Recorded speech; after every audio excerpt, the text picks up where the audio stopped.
Ito ang Maynila taong 1938. At ito naman ang Maynila matapos ang 7 taon.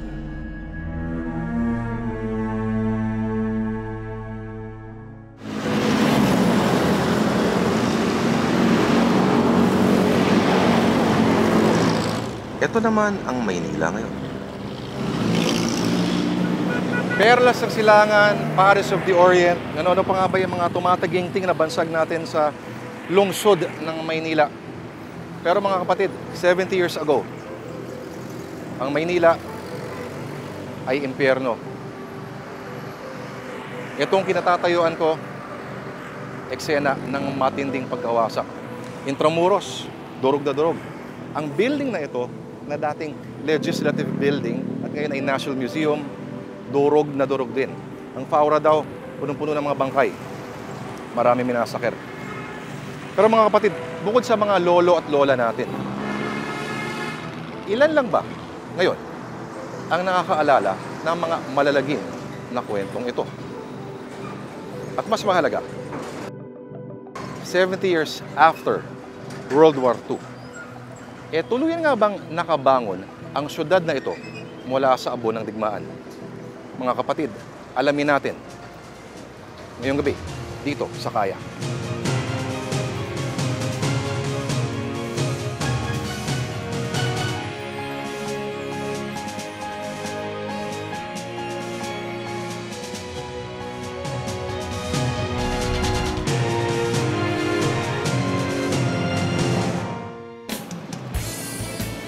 Manila, ever loyal city.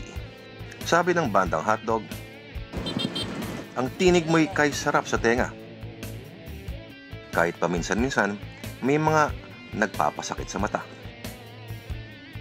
Mabuti na lang at hindi 1945, kung hindi, ang photobomber ni Rizal, siguradong nabomba na rin. Kung ganito ang Intramuros ngayon, ganito siya noon. Ang National Museum na dating Legislative Building, ito ang itsura.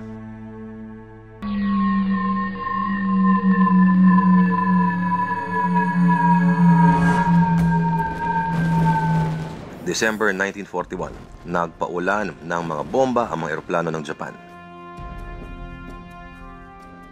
Pero teka, bakit nga ba tayo nilusob ng mga Hapon? Hindi ba't nagsilayasan na ang mga Amerikano at idineklara ang Manila bilang open city? At ano nga ba ang ibig sabihin ng open city? Kasi pag sinabing open city, dapat no defenses, no military forces, walang armas. It will not be defended. So pwedeng mag-walk-in ng enemy. No? There will be no fighting. Binomba pa rin ang Manila by Japanese planes.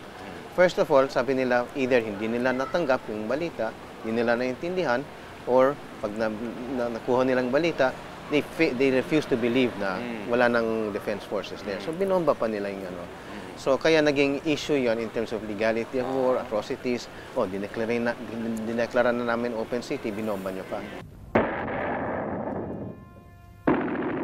Yun ang pagkakamali na nangyari. No, na 26, dineklara na open city, no, pero that same day na 26 and the next day na 27, binomba ang Manila. No? The initial excuse was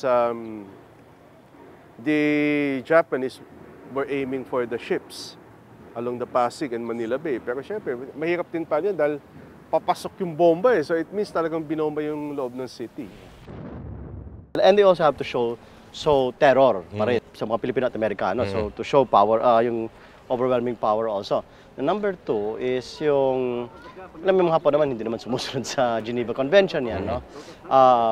Could care less, no? So kahit ano yung declare mo, kung trip na lang hindi sundin, hindi nila susundin yun. Tingin ng mga Hapones ng panahon na yon, sila ang numero 1 lahi sa Asia. In fact, sa plano nila, ang phase 3 ng World War, sila at saka Aleman, one-on-one. Sa version nila, sila mananalo. So sasaklawan talaga nila tayo. hindi naman nila tayo kailangan bukod sa market eh. Ang kailangan nila land, natural resources. So, kung sagabal ka sa kanila, tanggalin ka nila. Ibig sabihin, may mga Amerikano man o wala, gaya ng maraming bansa sa Asia, damay tayo sa pangkalahatang ambisyon ng Japan. Mga kababayan, ang mga Hapon ay hindi nating kalaban. Nagtagal ng 3 taon ang pananakop ng mga Hapon. At ang Maynila, pinamahalaan ng mga ito gamit ang kamay na bakal.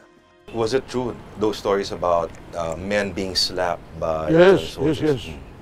Even children. Even children? Well, yeah, anyone. And women. Mhm. If we had to, when we saw a sentry, we had to bow to him. And if he didn't like our bow, he'd slap us.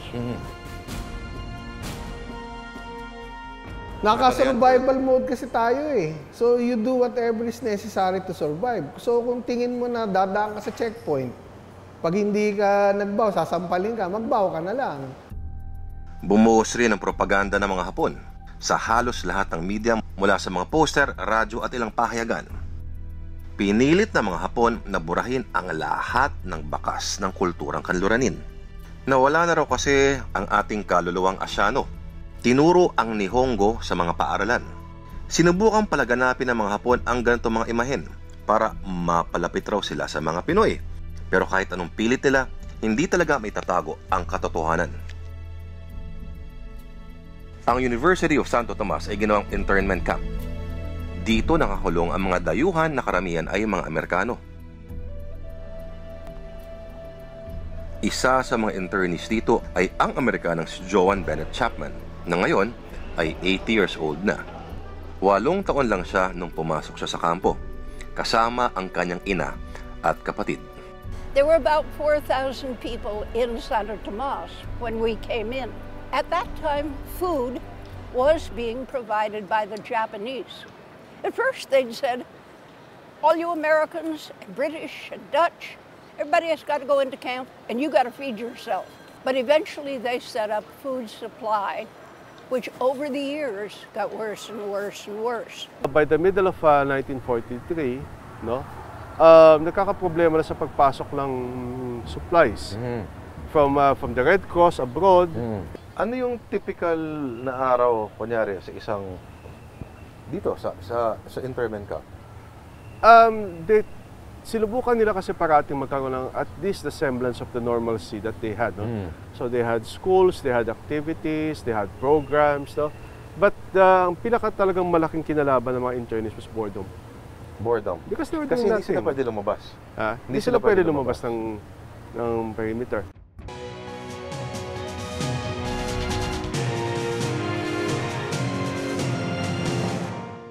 Be sure to come back. News 5 everywhere. Copyright 2015.